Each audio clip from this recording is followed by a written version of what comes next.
Thank you very much, Presiding Officer. I would also associate myself with the comments that others have made about Ewan Williamson in starting my contribution. I'm going to be fairly brief, Presiding Officer, and I hope I don't add to your problems of the flexibility of time that you have available to you, but we'll see. And I want to concentrate on a subject that has only just been given passing reference, not least by Angela Constance in her closing remarks, which is an aspect of the work of the Fire and Rescue Service, which in my area has been proven to be extraordinarily important. And as the Minister said in his opening remarks, it's timely because I want to talk about flooding and the impact of that, given the events of last weekend in many communities in Scotland, but most particularly in Moray, which is part of my regional area, and where many people, many families, many individuals have been left yet again traumatised, and I use that word advisedly, traumatised by the effects of the events of last weekend. And to be flooded out of your home is a truly traumatic experience. I can testify to individuals, as I know the Minister knows from his own constituency, who will talk about whenever heavy rain falls in their community, their personal anxiety levels rise, they have a degree of trepidation about what that might bring, and a fear of personal danger to them, but also to their property. And so it's not just the actual flood, it is the fear of the flood as well is extremely damaging. Now, in those circumstances, the public need advance warning, early warning of what might be about to happen to them, and thankfully processes for that are improving. But they also need to be prepared to minimise the impact of flooding if it does in fact affect their property and their family. And also, on occasion, they need to be assisted, sadly, to leave their property, but also sometimes to be rescued from that property. Now, this is a problem that, sadly, but we all know, and not least testified to yesterday by our own Minister for the Environment, is a problem that's going to increase because of the changes in our climate, because of the changes in rainfall, the greater intensity, the changing pattern of rainfall. We're going to see more flooding events across Scotland, inevitably, over coming years, and potentially, therefore, more communities are going to be affected by that.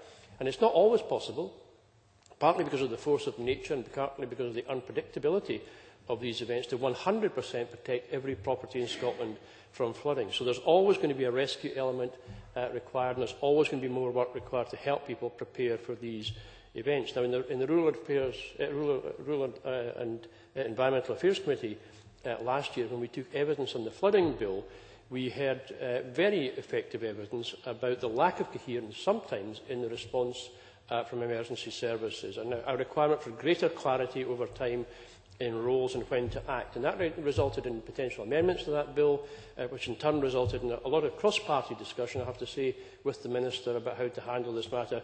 And that in turn resulted in the review which Paddy Tompkins is going to undertake into these kind of issues. Now, I have to say I'm a bit disappointed that in reading the document before us today, though that review is acknowledged on page 18 of the document, quite late in the document, there isn't any earlier rehearsal of the role of the Fire and Rescue Service in water rescue, although it is a current activity of the Fire and Rescue Service and a key activity. And it gives the appearance, I regret to say in the document, of being somewhat of an afterthought.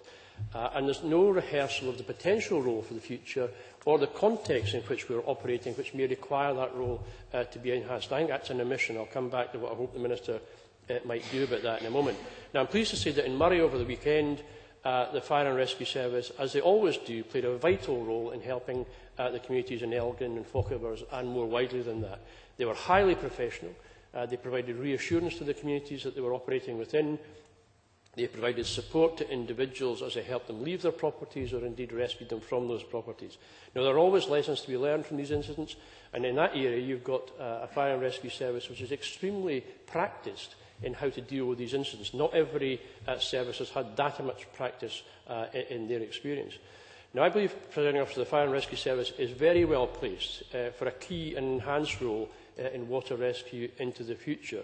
I think there are three parts to that. There's an education role, which in turn is linked to preparing people for incidents, and the Fire Service has got great experience in helping people through fire prevention work in previous times in adjusting and adapting their personal circumstances to cope better with incidents. But they've also got a role in responding to those incidents by rescue and by assisting people. Now, that needs, if it's going to be done properly, we'll need funding, properly recognised. It will need proper equipping in terms of the equipment that's available to all of the services.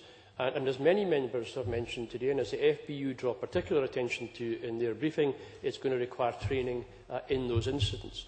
And require, in the way that Stuart Maxwell indicated, that when those services that don't have the practice that, for example, Murray have, they require more training to be able to operate when those circumstances arise. Now, I hope when the Minister sums up, he can say what progress is taking place on the Tompkins report, and I hope also that he can give some reassurance that in looking at how you revise the framework after this debate and after further consultation, how you could accommodate within it more explicit recognition of the existing role in fire and in water rescue, and perhaps set the context in which the Tompkins report might well make recommendations about what the fire and rescue service may have to do in the future.